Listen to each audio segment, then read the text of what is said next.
تمہاری تکلیف کا بڑھ جانا اس بات کی نشانی ہے کہ اب اس کے بعد آسانی ہے۔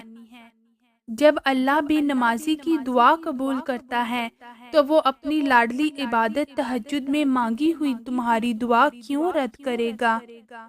کچھ لوگوں کو اللہ موسیٰ کی طرح لاڈلا رکھتا ہے، انہیں تکلیف دیتا ہے، آزماتا ہے، انتظار کرواتا ہے، پھر ان کے لیے سمندر سے راستہ نکالتا ہے، انہیں فرعون جیسوں سے محفوظ رکھتا ہے۔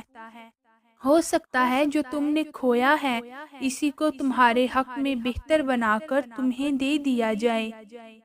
ایک نصیحت کروں، زندگی کے ضروری ترین کاموں کے دوران بھی موت آ سکتی ہے، نماز کو کبھی مت چھوڑیں۔ جو اللہ کے لیے اپنی خواہش کو قربان کرتا ہے، اللہ اسے اس سے بہتر عطا فرماتا ہے۔ تہجد کے سجدوں میں تمہارا رونا ضائع نہیں جائے گا، انشاءاللہ وہ سب کچھ ملے گا جو تم چاہتے ہو، بس تم اپنے پیارے اللہ پر یقین رکھو۔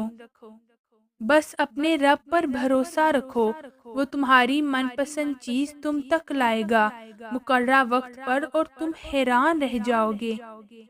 لوگوں نے کہا کہ وہ چیز تمہارے مقدر میں نہیں اور تم نے مان لیا، کیا تم نہیں جانتے کہ دعائیں مقدر کا لکھا موڑ دیتی ہیں؟